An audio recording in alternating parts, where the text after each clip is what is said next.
Welcome to the Witwam Wealth Real Estate Podcast. Today's episode is Real Estate Investor Marketing That Still Works. Welcome to the Witwam Wealth Real Estate Podcast with Scott Witwam, your blueprint to financial abundance. Settle in as we explore the mindset and methods for wealth building through real estate. Welcome back. I'm Scott Witwam, and today we'll be discussing real estate investor marketing that still works. What I am not going to talk about today is pay-per-click advertising. I want to focus on some of the less expensive and even free marketing that still works. For those of you who have gotten to the level where you're using pay-per-click, you know that works. It's gotten very competitive. It's gotten very expensive. And so we're not going to actually talk about that today. So if you've been an investor for a long time, you have probably also heard and are likely heard of all of the things that we're going to talk about today at one time or another, and maybe you have even used them. And sometimes we get to a point in our businesses where we start with something, but we find something better. Sometimes it's more expensive, there's more risk to it. But I want to go back kind of to the basics. And the first thing I want to talk about is bandit signs. There was a time when we were heavily invested in bandit signs. We paid people, we'd find them on Craigslist, and we'd get them to pick up our bandit signs, and we would give them a route, tell them all the location, that would show them all the locations where they would need to put in their bandit signs. We had tracking software where we could see the route that they actually went on their phone so that we could get that data from them so that they could get paid. We paid them per sign. And bandit signs are an interesting little thing. For those of you who don't know what they are, they're the little real estate size signs. They're 18 by 24, and they have something on it that says like, "We buy homes for cash." Or if you have a property you bought in the neighborhood, maybe you're using bandit signs to sell it, and you're putting out little signs that say, "Great investment opportunity, 3-bedroom, 2-bath, 50,000 below market," whatever it is. We use those bandit signs, and people that drive up to a stop sign, an intersection, they get to see them. In most of the metropolitan areas, they're actually prohibited or illegal. Most HOAs are prohibited or illegal. So a lot of the bandit signs end up missing.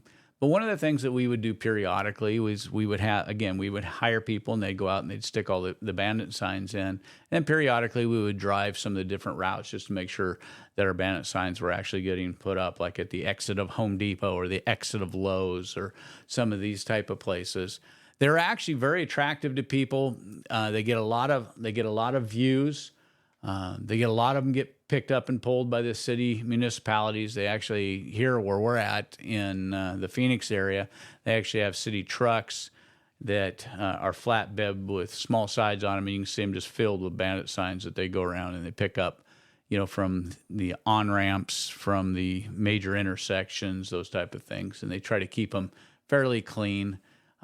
But if you put them out on Friday mornings and go back out and have them picked up Sunday evenings or Monday mornings, a lot of times you can get maximum viewage with the loss of a minimal amount of signs. So we would pay people to take the signs out, put them out on Friday, and then pick them up either Sunday night after dark, or they could pick them up early Monday morning to try to limit the amount of signs that we lost, and we can reuse them every week as they went out. And bandit signs work. Think about it. There's a sign in the neighborhood that says, "Hey, we buy homes for cash," whatever your slogan is, fair market, we pay top money, whatever it is, and your phone number there, and somebody's facing a problem. They've got a hoarder home. They may have a probate home. They've got a foreclosure notice. They've got a house that's in ill repair that they're not going to be able to fix. They get relocated for work. You never know what's going to drive a phone call. And if your sign and phone number is there in that neighborhood and has been seen over and over again as they drive by it, we used to pick up phone calls periodically from it. For us, because the territories we were doing, it just became, compared to other things, it became a logistical issue for us, and we decided to pull out. I think I ran into them in the storage container the other day. I think I still got several cases of bandit signs ready to go. when we're ready to get back or ready to start doing it again for any reason. But bandit signs are a great way, and especially if you're just getting into real estate investing, it's a really good way to get a low cost entrance into it. There's plenty of competitive signs out there like Go Big Printing and some of these others that you can get bandit signs really cheap. So that would be my first one is bandit signs. It's a great place to look. The second one that still works today is door knocking. Now, in a lot of municipalities, you've got to have a solicitor's license, which means you got to go down to the city and you've got to register with them. You got to pay them the fee, and then you get a little license. You can put it on a tag that goes over your neck. You can wear it up to the door and go, "Hey, look, I'm licensed with the municipality." You're not going to tell people that, but that's what it says along there. So when you make your pitch, "Hi, homeowner. I buy homes for cash in the neighborhood, and I was just wondering if you'd like to get a cash offer on your home. If you've been thinking about selling." Whatever it is. But door knocking works. You never know who you're going to run into. And like most marketing, it's all about a numbers game. How many doors you knock on. Some of the biggest guys in the wholesale side of things is guys that are in the flipping industry. When I talk to them, now they're doing, dozens or hundreds a year of these flips and wholesale deals and stuff. A lot of them started out door knocking. They didn't know what to do. They didn't have all these programs. They didn't have podcasts like this one giving them advice as to what to do. And they just started out with door knocking. It works. It's an opportunity to do a couple things in the sales process that other methods don't do. And one is to build rapport with somebody. If you knock on the door and say, "Hi, I'm Scott with Cash Offer AZ, and we buy homes in the neighborhood. I've noticed that your roof's in disrepair and the gate's fallen down. I didn't know if you were thinking about potentially selling. We'd love to offer you a cash offer on the home." And so now what you have an opportunity, because they're going to be, "No, I really haven't thought about it." And then their golden retriever comes to the door, right? And go, "Oh, it's a beautiful golden retriever. I remember our golden retriever who we lost some years ago. What a beautiful." Now you're starting to build rapport with the person, right? You came as a salesperson wanting to buy their home, but you found something that you could build rapport with. I've done this with people with cars in the driveway. "Oh, that's a great Mercedes. I had this model, or whatever the case may be. Hey, that's a really nice 72 Chevrolet Chevelle. I used to have a 68, great car, and so you build rapport. You find something of common ground, but door knocking can be really good. You have to have thick skin if you're going to do door knocking. So if you're a new investor getting ready to do this, just realize that when somebody slams the door in your face, somebody tells you never to come back, whatever you run, it's nothing personal. You got to remember, you have no idea what the person's going through. What kind of day they've had, how many other people have knocked on the door, how many phone calls they've received. You don't know any of that stuff from other people looking to buy their house. So if people slam the door at you, if they call you colorful names, you just got to shake it off and go to the next house and just keep knocking on doors. But door knocking is still a very viable means of finding properties in this marketplace, especially as prices have stayed, elevated. A lot of people, even with junk houses or what I'd call troubled houses, are looking for, opportunities to sell those on a retail market. And of course, we're looking for that 5% to 7%, that are willing to sell on a wholesale market. So just on pure numbers game, you're going to have to knock on, 95 doors to get 5, or 100 doors to get 5 deals. 95 will be no's, 5 potentially could be yeses. But you got to realize you're competing against a lot of other people. You're competing against the big guys who are spending, tens of thousands of dollars on pay-per-click, that are bidding outrageous amounts per click on things. But door knocking works. And again, the nice thing about door knocking, it gives you the opportunity to build rapport with the client immediately upon making interaction with them. The third, postcards and yellow letters. Yes, direct mail still works. You do get, phone calls on them.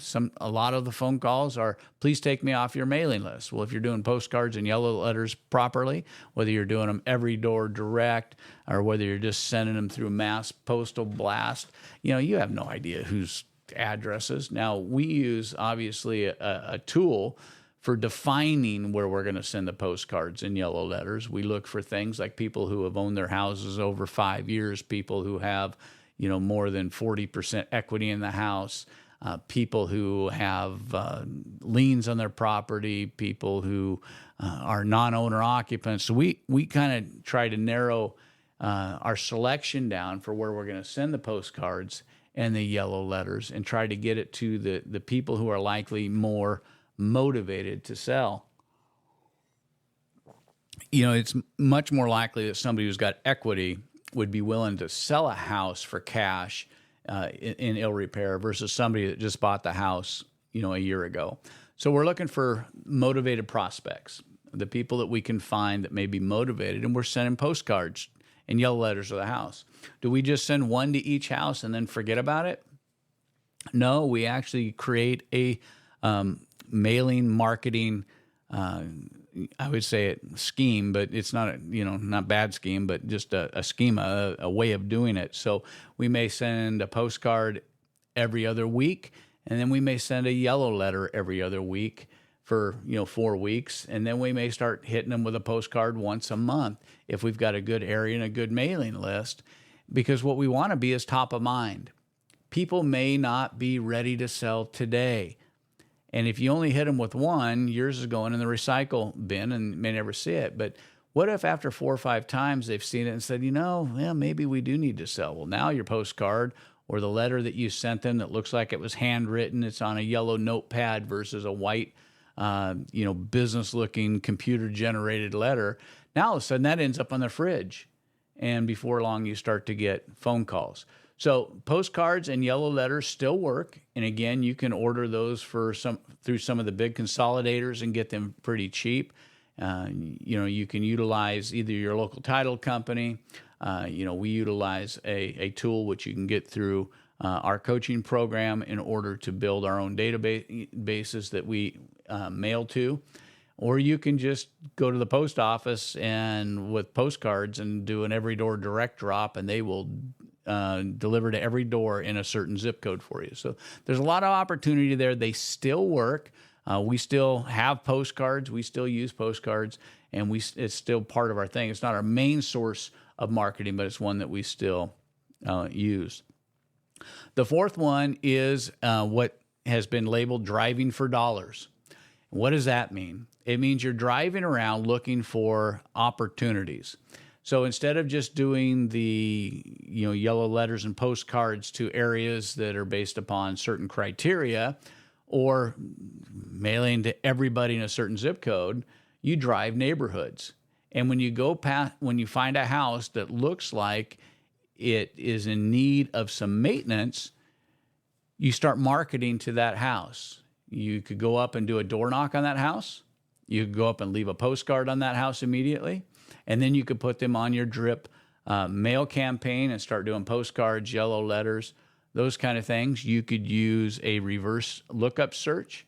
We call it skip tracing, and look up the information of who owns the house, how to best get the information before them, and make your offer. But drive through neighborhoods. You see somebody who's got tiles missing on their roof.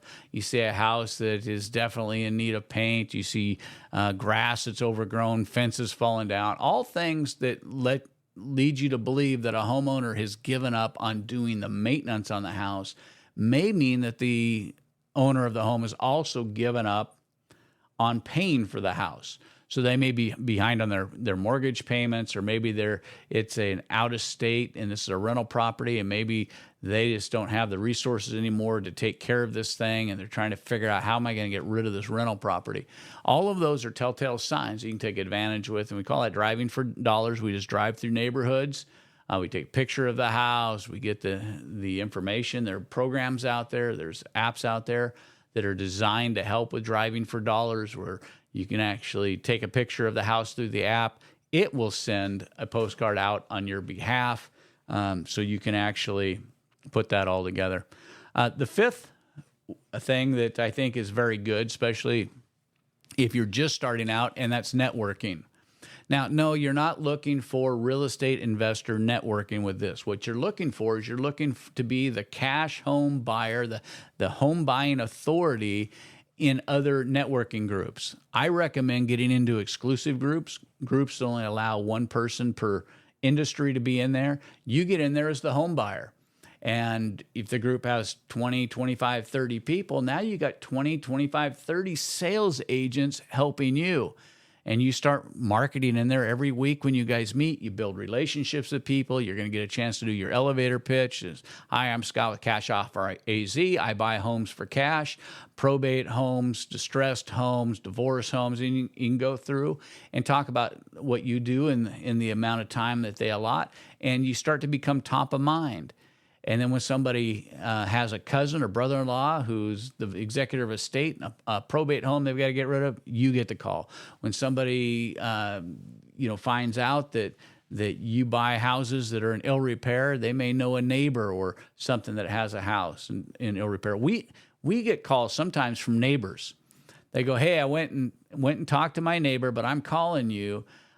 They would like to sell their house. They need a cash offer." Well, the reason they're doing it, they're motivated. Maybe the neighbor has lost their job. They got junk cars in the front yard. The house is in horrible shape, and it's really becoming an eyesore of the neighborhood. So now the neighbors, through your networking, become your sales agents to help bring deals in. And we've had deals come in simply through networking from people that we've solved the problem for them by buying a house in their neighborhood.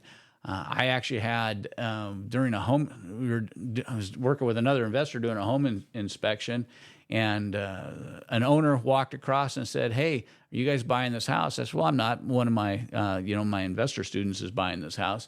He said, "Are you interested in buying my house?" I said, "I absolutely am." And so I actually wrote a contract on the house and then called the investor, a student that was working on the house next door. And I said, "Hey, you want another house right next door?" And I wholesaled the deal. And, I didn't have to do anything. I just showed up. Somebody walked across, said, "Hey, can you solve a problem I have?" And I did. I wholesaled it, made an investor student very happy, made good money on the wholesale deal. And this all came through, a networking opportunity that developed all of this. And so in that neighborhood, I've been responsible for purchasing the 4 homes right there in a little tiny area, group on this little cul-de-sac road. And it all started with networking. So you never know where this networking will lead. But again, it is a great opportunity to increase your sales force. And you just go in and you go, "Well, I've never bought a house." Well, they don't know that. Just go in and utilize the information that you've learned through our podcast, or if you're in our coaching program, utilize that information and walk in and just say, "Hey, I buy homes for cash," and talk about what you buy.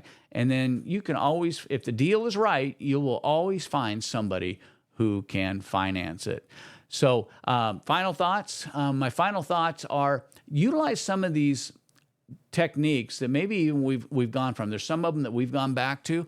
Every now and then you'll find that some of these old techniques that you used are still good players in our marketplace, especially if inventory is shortage, you're having a hard time getting the numbers that you need. Go back and go through the things that maybe you've abandoned for certain reason, and now they make sense. And if you're newly getting into this, find the things that you can do economically, the things that work for you well, and the things that you can be committed and stick to, and it'll bring about great profits to your real estate investing business. I want to thank you for joining me on this episode of the Witwam Wealth Real Estate Podcast. Be sure to check out our growing list of previous episodes on other real estate investing topics. I invite you today to subscribe and be part of our growing community. You can always find the Witwam Wealth Real Estate Podcast on Apple Podcasts, Spotify, iHeart Podcast, YouTube, or wherever you enjoy listening to podcasts. This is Scott Witwam. Be sure to join me on our next episode of the Witwam Wealth Real Estate Podcast, where we're wealth building through real estate.